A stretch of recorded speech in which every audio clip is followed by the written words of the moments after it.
Agora uma reportagem exclusiva. Guilherme de Pádua conta detalhes do assassinato da atriz Daniela Pérez, 20 anos depois do crime que chocou o Brasil. Foram 6 meses de negociação antes que ele revelasse pela primeira vez detalhes que só foram mostrados no julgamento. Veja com Marcelo Rezende na grande reportagem. Comecei a gritar, para, Paula, para! E fui levantando com o peso dela nas minhas costas. E eu falei, para, a Daniela! De repente, aquela briga que não acabava, de repente aquilo pesa e eu caio ao chão. Eu, meu Deus, eu matei! Ela quebrou o pescoço, ela quebrou! O público está ouvindo pela primeira vez. Porque essas histórias nunca foram para a imprensa, nunca foram para o público. E aí eu tinha feito um plano já para me matar. Tem muita gente que tá bem aí, meia hora depois cai durinho. E ela falava, não desiste, porque Deus tem ainda.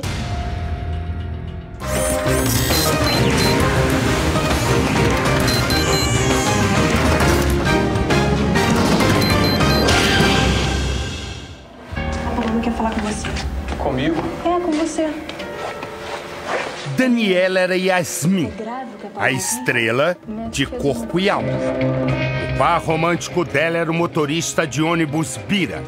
Papel entregue ao ainda desconhecido Guilherme de Pádua. Bom, se eu tivesse uma grana para deixar ele no ponto, bem que eu ficava. Diz pra ela que até o final da semana fica pronto. Mas a realidade não deu tempo para a mente criativa da autora da novela, Glória Pérez, mãe de Daniela, armar a trama de um final feliz para Yasmin e Bira. Você matou a Daniela? A ficção acabaria num estrangulamento e 19 tesouradas. A ficção acabaria com o corpo de Daniela Pérez, jogado no meio do mato. Uma pulou para cima da outra. Principalmente a Paula, né? Pulou, mas no seu direito de esposa. As últimas cenas de Yasmin mais pareciam uma premonição do que aconteceria naquela noite de segunda-feira, 28 de dezembro de 1992. Tô cansado de ver médico condenar a pessoa e Deus colocá-la de pé. Do mesmo jeito, tem muita gente que tá bem aí, meia hora depois cai durinho. Digamos o seguinte, que eu fosse a Glória Pérez e pela primeira vez você estaria frente a frente com a Glória Pérez. O que você diria para ela?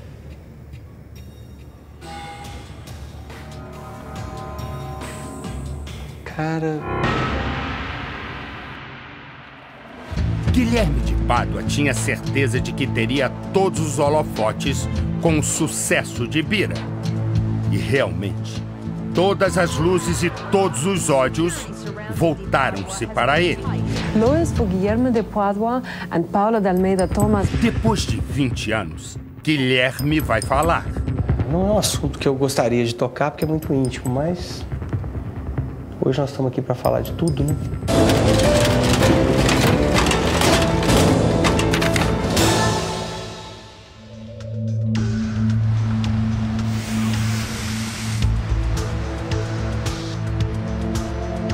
Guilherme chega. Hoje, aos 43 anos, já não tem o físico do galã que atraía as atenções do Brasil. E aí, Guilherme? Tá on? Tá. Você matou a Daniela? Eu participei da morte da Daniela. Durante muito tempo eu tive dúvidas se teria sido eu, porque na dinâmica do que aconteceu, nós pensamos que ela tinha morrido, né? E se ela morreu antes de serem dados os golpes, então fui eu. Eu me sinto extremamente culpado, porque ninguém mais do que eu levou, ninguém mais do que eu participou, estava ali e não devia estar. Quer dizer, se existissem só a minha ex-esposa e a Daniela, não aconteceria um crime. Precisou que existisse eu. Gente geniosa como você, que não tem disciplina, é como exército sem comando. Perde as batalhas e não sabe por quê. Comigo não, hein? Comigo não! Naquele 28 de dezembro, depois de um dia de gravação, Daniela Pérez é encontrada morta. Era perto das 11 da noite. Daniela tinha 22 anos. Guilherme, 23. Por que você pintou dessa cor, hein, Bira? Cor de ônibus, queria que fosse o quê? Cor de rosa? Lilás. Adoro lilás. Você acha que... Você nunca quis tocar nesse assunto e só tocou em depoimento no tribunal do júri. Por quê? Porque, eu não sei se eu estou certo ou errado, mas eu sempre tive a impressão de que as pessoas têm a tendência a não quererem acreditar. Então, eu não queria perder tempo falando de um assunto que as pessoas iam ficar questionando, será que é, será que não é? E durante muito tempo, quando eu tinha oportunidade, eu mencionava, traz as provas e vamos discutir em cima das provas, né? Nunca ninguém fez isso, nunca ninguém teve a ousadia ou o interesse. Sempre o assunto girou em torno de sensacionalismo, até que recentemente a sua produção veio a dizer que teria algumas declarações do perito. O perito Mauro Ricardi era o diretor do Instituto de Criminalística do Rio de Janeiro, responsável pelas provas técnicas da morte de Daniela. O rosto da Daniela estava completamente limpo de qualquer surgimento sanguíneo. 20 anos depois, ele tem uma certeza. Eu acho que foi a Paula quem golpeou. Ele teria tentado separar, como ele diz, pode ser, e ela desmaiou, caiu, deixou ela, colocou-a no chão.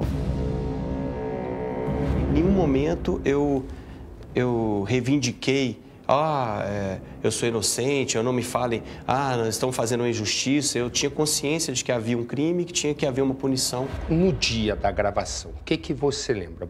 Ela queria desabafar, porque estava chateada, né, que ela tinha debaixo da maquiagem eu tinha reparado que tinha não sei se era nesse ou nesse, talvez nesse, tinha uma mancha. E eu inicialmente não toquei no assunto, até que ela falou, você reparou, né? Aí eu falei, mas não tá dando para ver, porque a maquiagem já tampou e tal. Houve uma discussão, uma controvérsia, em termos de uma roxidão, que teria sido uma agressão do Guilherme, e que no final, me parece que pelas conclusões dos legistas, eles teriam dado aquela lesão e aquela coloração num estágio que não era compatível com aquilo que se falava. Quer dizer, não era uma lesão recente. Meu Deus, cheguei a pensar que eu estava tendo uma visagem. Menino, eu pensei que você era um fantasma. Havia outro motivo para Guilherme se aproximar de Daniela. A presença de Bira na trama tinha sido reduzida por Glória Pérez, já naquela época, uma das mais respeitadas autoras de novela do Brasil. Além do, digamos, relacionamento chegado que eu tinha com ela, eu tinha uma dependência, porque ela era filha de quem escrevia na novela. E naquela semana, se você pegar todos os capítulos já eram 100 e tantos, 80 e tantos, não sei exatamente o número. Naquela semana, o bloco daquela semana, pela primeira vez, tinha havido uma redução bem significativa no meu personagem. E eu, além de estar ali, porque tinha aquele relacionamento mais chegado, eu queria... Todo mundo meio que se aproximava, né? Vamos ser hipócrita, não, porque todo mundo se aproximava, perguntava, Dani, como é que é? E aí, sua mãe contou como é que vai ser, como é que não vai? Havia um interesse, ela era filha. Esse mundo que a gente vive, infelizmente, existe essas coisas. E eu queria manter aquele... né? Já há algum tempo que eu tentava manter menos contato, né? Era uma época delicada para mim, minha esposa estava grávida, tinha acabado de ficar grávida, era uma gravidez delicada. Mas, naquele momento, eu não consegui deixar de querer ficar perto, de querer conversar, de querer saber que desabafo que era aquele. Eu queria ser um ombro para conversar, queria, enfim. E passamos o dia dessa forma, até que ela me pediu para que que a gente saísse dali e fosse conversar em algum lugar. Que ela queria desabafar, que, enfim... Mas sobre o que ela queria desabafar? A vida particular dela, né? Que está relacionado àquela marca que ela tinha no olho. Que ela tinha um hematoma no rosto que depois a perícia chegou todo mundo a dizer que teria sido um soco desferido por você. Sim. E o laudo pericial desmentiu porque, em vez de estar roxo, já estava amarelado. Segundo Guilherme, a mulher dele, Paula Tomás, de 19 anos, sempre acompanhava as gravações. E naquele dia não foi diferente. Bom, vocês decidem aí o que vocês querem. E ela tinha ciúme do personagem Bira com a Yasmin, de você beijar a Daniela? Tinha um pouco de ciúme. Falava contigo? Falava, mas tinha um pouco de ciúme, assim, que eu achava normal. Eu não podia, eu tinha que falar em casa quando assistia, que era tudo muito profissional. Mas eu não posso entrar em detalhes aqui. Por quê? Porque eu fui avisado que o julgamento, que o caso já foi transitado em julgado, eu já cumpri a pena e hoje eu sou cidadão comum. Eu não posso falar da vida particular. Fui já ameaçado de ser processado. Por quem? Pessoas que não querem que vida íntima venha à tona. Então, aquele que quiser entender, entenda. Eu não tenho condição hoje de enfrentar um processo, Marcelo. Eu não tenho, por exemplo, condição financeira, estrutura familiar, meus pais não vão suportar outro processo. E nem dinheiro, né, que é o pior. O estopim para o crime teria sido, segundo ele, a vaidade. Eu tinha tido uma conversa com a minha esposa e eu estava numa situação em que ela começou a ficar desconfiada, ela passou a ir para a TV. E eu chego e falo, olha, é porque eu precisava ter uma conversa com a Daniela. E falo com ela, eu te levo. Ela me pedia para ir ver essa conversa. O argumento que ela teria usado é de que o Raul Gazola era mais bonito que você. E que eu não, que eu é que estava interessado na Daniela. Então, pois bem, de certa forma isso mexe com o ego, né? Daniela Pérez era casada havia 2 anos com o também ator Raul Gazola. Eles se conheceram durante a gravação de uma novela na extinta TV Manchete. Eu fico abismado de pensar como que eu pude acreditar que aquele risco podia ser contornado. E não deu mesmo. Esta é a última foto de Daniela Pérez com vida na saída dos estúdios. Na outra foto, com os mesmos fãs, está Guilherme de Pádua.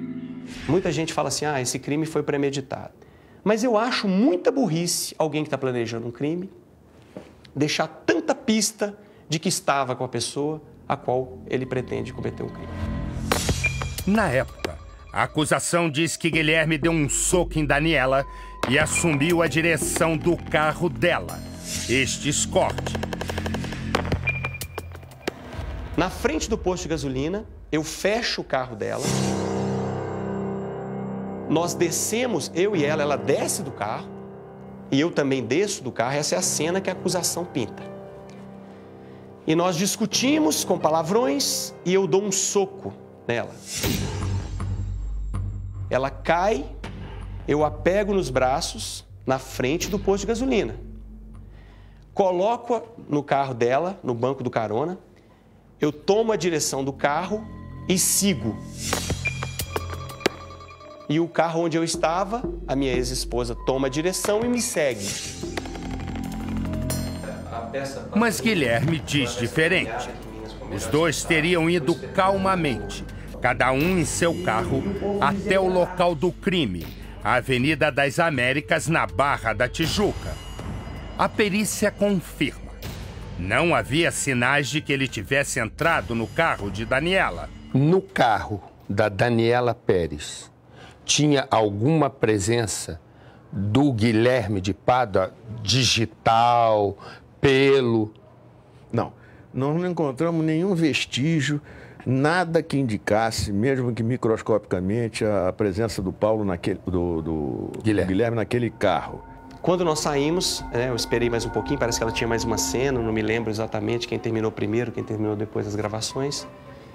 Nós fomos até o estacionamento e nós combinamos, lá na frente a gente encontra e vamos para algum lugar. Emparelhamos os carros e nós falamos, para onde que a gente vai? Não sei, vamos encostar em algum lugar e tal. E eu falei, mas olha, eu não posso demorar, porque eu não queria que aquela conversa fosse demorada, porque eu queria reduzir o risco. Porque eu tinha minha esposa ouvindo. Até aquele momento ela já estava vendo, e eu, de certa forma, por dentro, o que é triste de pensar, eu já me sentia assim, tá vendo? Você me desvalorizou, mas olha, você está entendendo o que eu estou falando? Entendendo. Já existia uma vaidade. Você disse que eu era o feio. E lá no fundinho... Mas ela está querendo conversar comigo. Lá no fundinho eu já estava... Era o bom do skate, já estava contando vantagem. Ela me fala, eu tenho um lugar que eu conheço aqui perto, vamos parar lá. Me segue. Saiu com o carro e eu fui atrás do carro dela. Nós chegando até aquele local, ela parou o carro, eu parei. Eu desci muito rapidamente do carro. Puxei para fora do carro. Por quê? Porque a minha esposa tinha que escutar. Ela desce, ela começa a falar como ela estava triste, que queria que a novela acabasse logo. De repente, eu ouvi um estalo no carro. Provavelmente, a Paula deve ter se mexido, porque chegou na hora que ela não aguentou mais. Quando deu o estalo, eu fingi que não tinha escutado. Fiquei olhando para ela assim. E ela virou o rosto. E eu senti aquela coisa dentro de mim, que eu falei, o que será que foi? E eu fiquei esperando ela perguntar, o que será que foi isso? Eu falei, não, esse é o carro, o motor que está quente, que instalou. Eu já estava pensando o que eu ia dizer. Só que numa fração de segundo, eu escutei a voz da Paula. E ela sai do carro. Falando o quê? Xingando. E eu virei o rosto, a Daniela virou o rosto para mim, como quem diz... Qual é? O que é isso? Tipo, aí eu virei o rosto para ela, ela fez assim.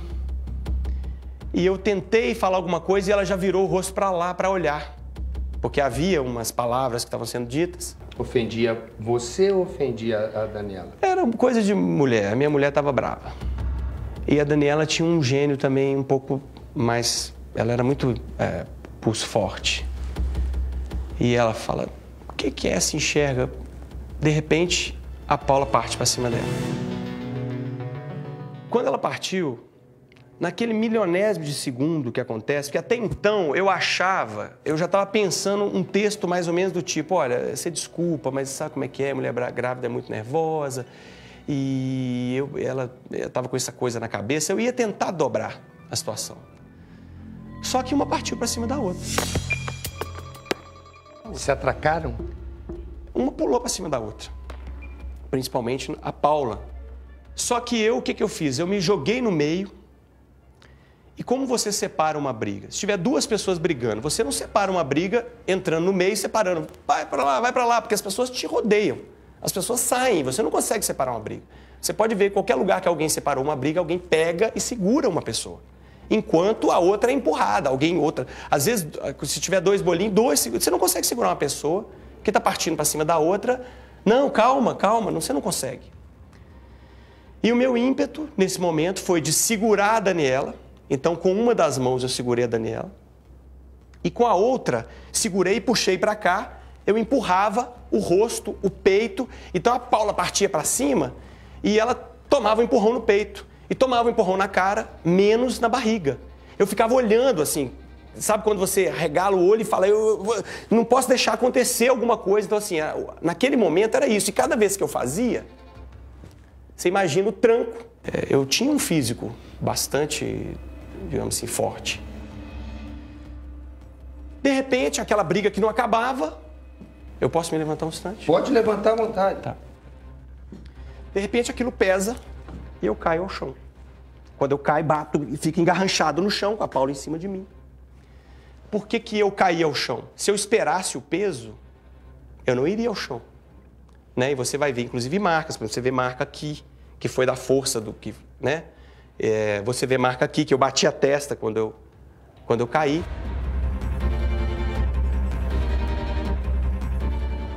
E eu comecei a gritar, para, Paula, para! E fui levantando com o peso dela nas minhas costas. E eu falei, para, a Daniela! E ela parou e começou ali a meio que, ainda soluçando, ela percebeu que tinha alguma coisa estranha. Quando eu olho no escuro, mas a vista da gente vai acostumando, né? A Daniela estava toda torta. Estava caída no chão, mas sabe quando... Eu não sei explicar. Uma pessoa estava toda... Ela não caiu e ficou ali deitada olhando. Ela caiu toda torta. E eu falei, meu Deus, ó, a Daniela. E aí eu abaixei e comecei a ver, balançar. Bati no rosto. Quando eu bati no rosto, o rosto dela fazia assim. Parecia uma bola pesada, sabe? Como se fosse um... Porque você vai bater no rosto e o rosto faz assim. Eu segurava com uma mão e o rosto fazia assim, ó. Tava bambo. E eu, meu Deus, eu matei. Ela quebrou o pescoço, ela quebrou, deve ter... Porque a gente vê em filme que o cara da luta chega e plaf, quebrou, morreu. E eu falei, aconteceu isso aqui. Porque ela tá assim. Nesse momento, eu falo, a gente desesperado, eu não sabia o que fazer, ela também não sabia o que fazer, ela parou de chorar, porque numa situação daquela, a briga já não tinha mais importância. Né? Ela já estava, e a respiração começa a aumentar. E eu, de repente, o coração, quase que eu engasguei, coração, vamos ouvir, né, o que passou pela minha cabeça. Eu abaixei, tentei escutar, botei o ouvido, não escutava nada. Eu só escutava um barulho assim, que era o barulho da minha própria respiração.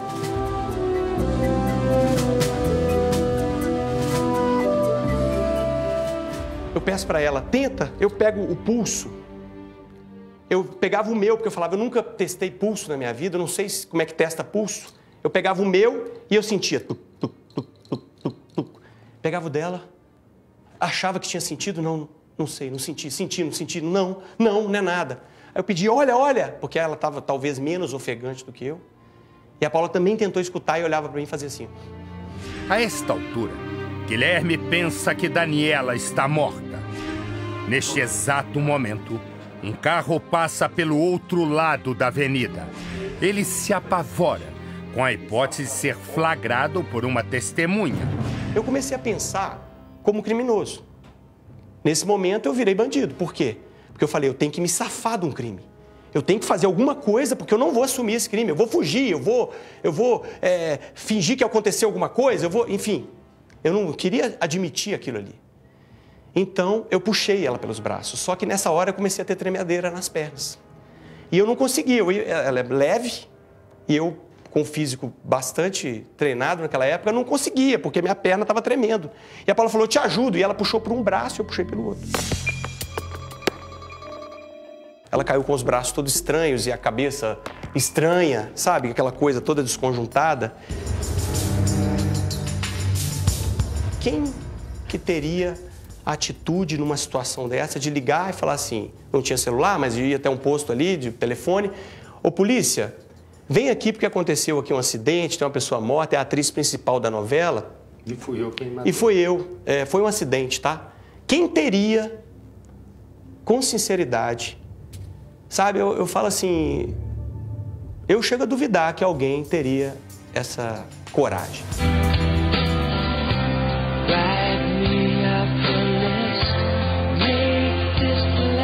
Tentei adulterar a placa. O que eu fiz? Peguei, a placa era LM, e eu fui dobrando a fita. Consegui fazer a da placa de trás, virou um O. Olhei, estava bom.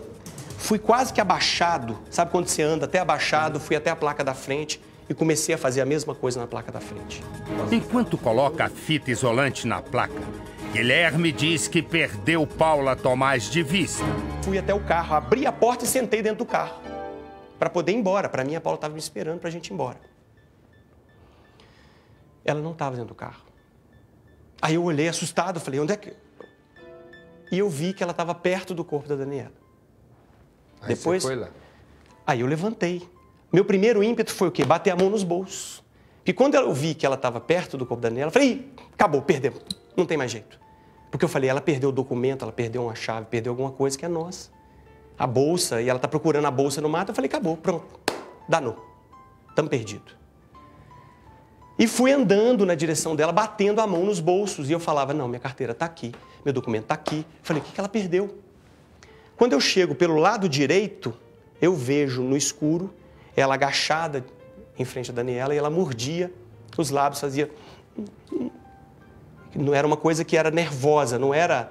E a mão dela fazendo. E quando eu vi o brilho, eu falei, Paula?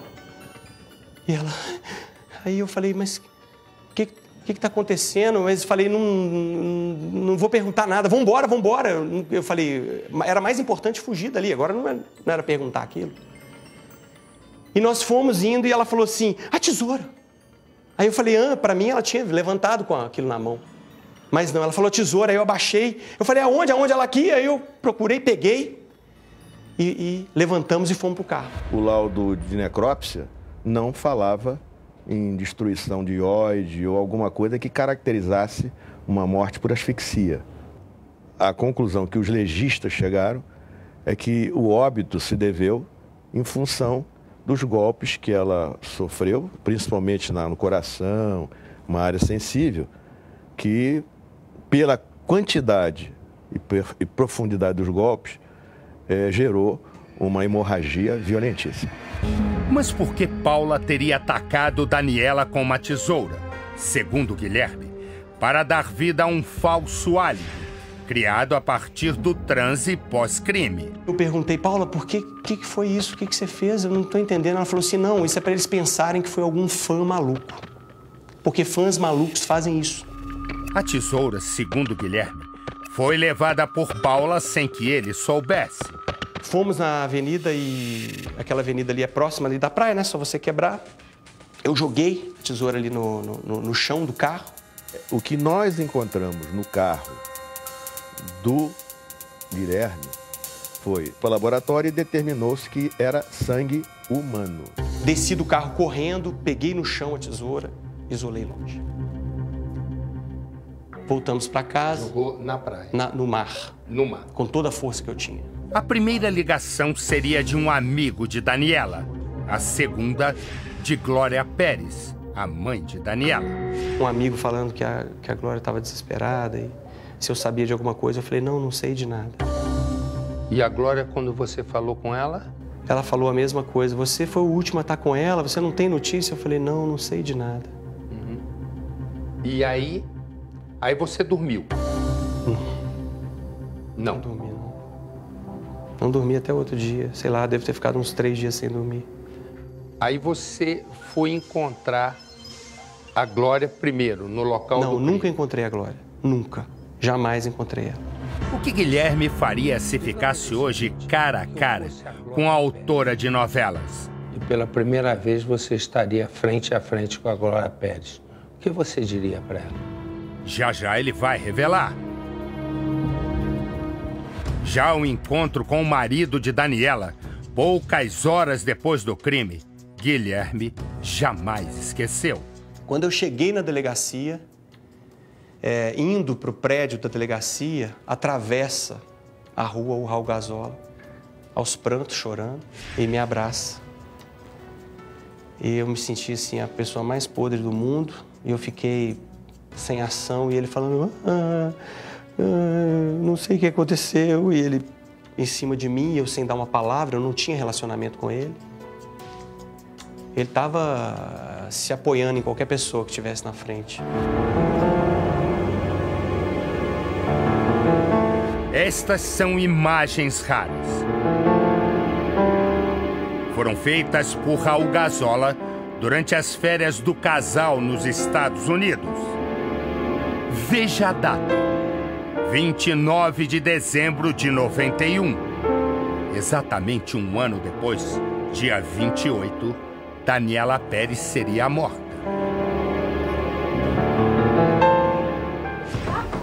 Para o ator virar um assassino, foi questão de horas. O improviso com a fita isolante não adiantou. O advogado que passava no local disse ter visto um carro com a placa OM.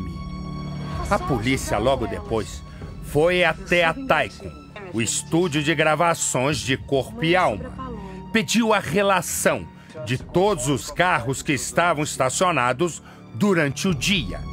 E lá apareceu a placa LM com os mesmos números. A polícia, assim, teria a principal pista que levaria Guilherme de Pádua. De repente, o delegado, que era, eu esqueci o nome dele na época... Mauro Magalhães. Mauro Magalhães. Ele vira e fala assim, bom, vamos começar? Aí eu senti um frio na barriga, assim, que eu falei, como assim vamos começar? Eu já estou conversando com ele há muito tempo, dizendo que eu não sei de nada, né? E ele fala para mim assim, uma testemunha de nome, tal. Viu o carro, papapá, e é assim que nós chegamos até você. Aí eu falei assim, deixa eu dar um telefonema? Aí ele falou, pode. Eu sabia que talvez eu pudesse estar sendo escutado, mas eu não podia correr o risco. Eu tinha que correr o risco, na verdade. Eu ligo para casa e falo as seguintes palavras com a minha esposa, que os delegados provavelmente estavam na linha, né? Estavam. Estavam, não estavam? E eu falo assim para ela, olha, amor, eu estou confessando o crime que eu cometi. Porque não tem jeito, realmente... eu já expliquei que você estava no shopping, que você não tem nada a ver com isso. Aí ela, do outro lado da linha, ela falou, fala que fui eu, fala que fui eu. Eu falei, não posso falar isso, eu tenho que falar a verdade. Ela estava grávida e eu vou e confesso o crime. Enquanto eu estou dando meu depoimento, a polícia vai, pega ela em casa, com mais uma pessoa que estava lá, que eu não lembro, uma amiga dela, e uma outra pessoa, e leva ela para outra delegacia. E ela lá confessa também. Segundo Guilherme, ele resolveu assumir todo o assassinato. A gente combinou, por exemplo, que a gente ia falar que ela estava no shopping. Ele retira a mulher do local do crime. Mas para a polícia, já havia a hipótese de Paula ter dado as tesouradas, como mostra esta manchete de jornal da época. Horas antes você era o Bira, né? E todo mundo torcendo, o Brasil torcendo por você. E de repente você vira o Guilherme que matou a mocinha. Quando você caiu dentro da cela, como é que a vida te passou pela cabeça? No primeiro momento, eu pensei assim, eu vou entrar lá e vou lutar até a morte. Que é a imagem que a gente tem da cadeia. Dentro da cela, eu decidi que não tinha jeito para mim mesmo. Eu falei assim, eu não vou dar conta. Primeiro, nunca mais eu vou ter...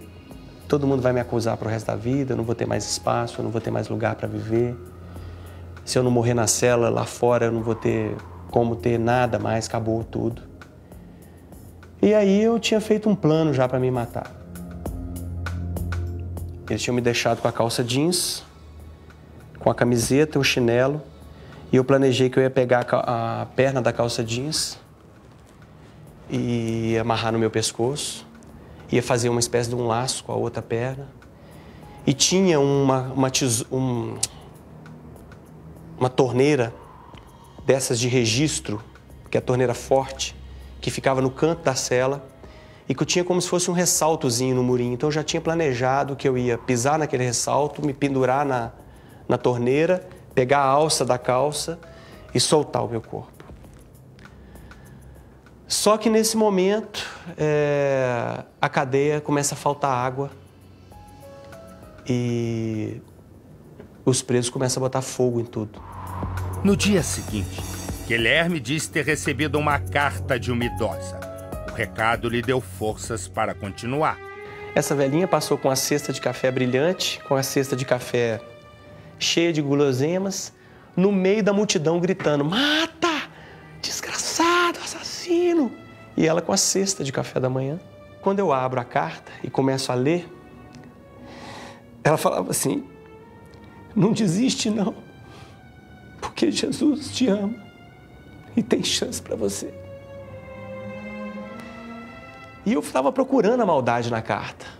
Eu não acreditava, não. Eu achava que era alguém que estava amaciando para bater no final.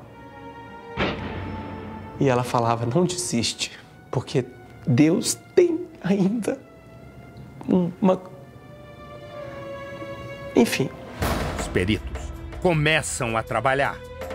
Estas são imagens jamais mostradas na TV. Uma das reconstituições do crime. Eu acho que no lugar das pessoas eu ia ter feito a mesma coisa, ter condenado do mesmo jeito, ter acusado, ter xingado, querer que morra e tudo mais. Mas, poxa, eu cumpri 6 anos, 9 meses e 20 dias, depois cumpri a condicional, com tudo que a lei exige, né? Tô há 14 anos levando uma vida, me esforçando, cara. E olha que os negócios pra mim não são fáceis, não. Não, né? Não são, não. Eu já tomei cuspida na cara. Além disso, uma outra acusação muito comum na época do crime causa a revolta de Guilherme. Me intriga muito que as mesmas pessoas que levantam a bandeira do homossexualismo, muitas vezes, quando é um criminoso, ele é homossexual. O que os homossexuais têm a ver com isso, Marcelo? Nada. Paula Nogueira Tomás e Guilherme foram levados a julgamento em 97. Ela negou estar no local do crime. Disse que estava num shopping, mas não foi vista por ninguém e nem apresentou provas de que estava no local. Depois que nós fomos presos, sempre chegava notícia para mim de que a Paula estava falando mal de mim. Até que um belo dia,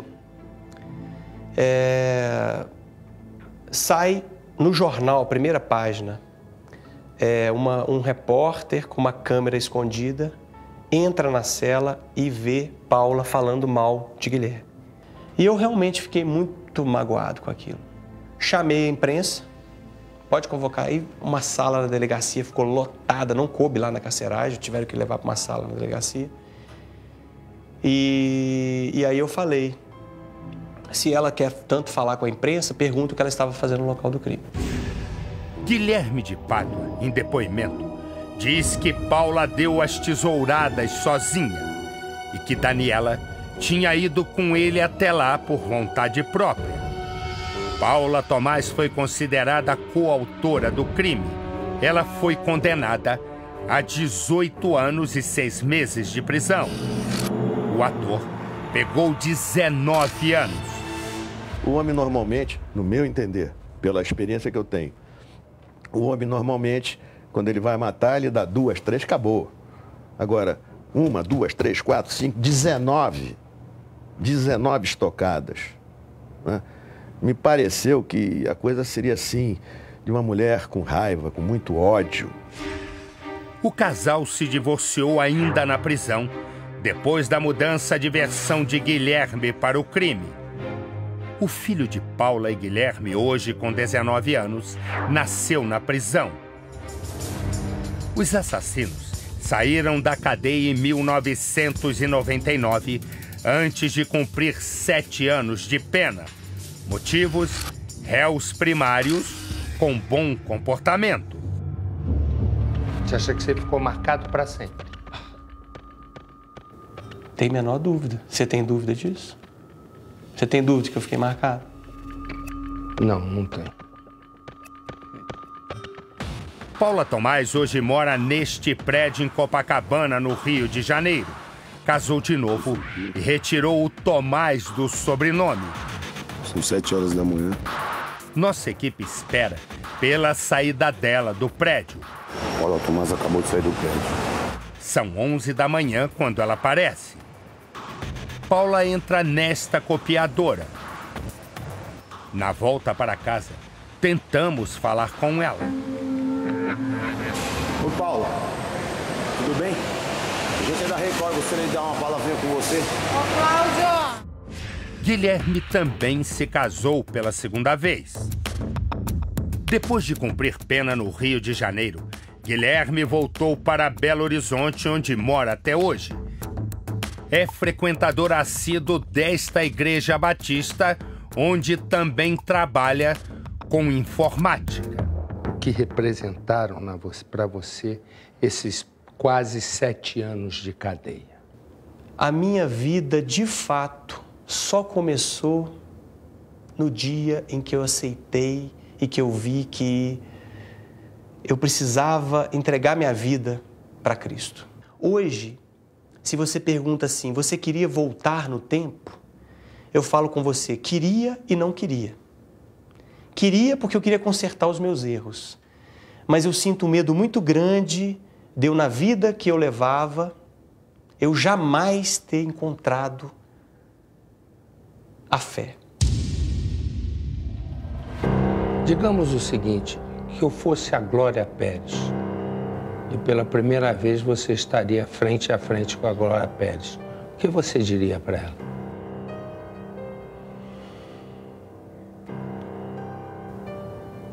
Cara, é tanta coisa, não sei. Não sei. Eu pediria perdão só.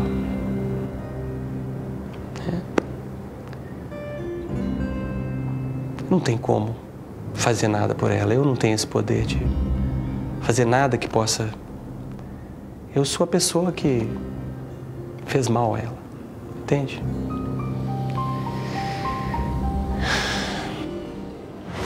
Guilherme de Pádua, o assassino. Guilherme de Pádua, o homem que 20 anos depois tem uma certeza. Na ambição de alcançar a fama, as luzes, o estrelato, se perdeu no enredo mais complicado que um ser humano pode enfrentar. O imprevisível enredo da vida real.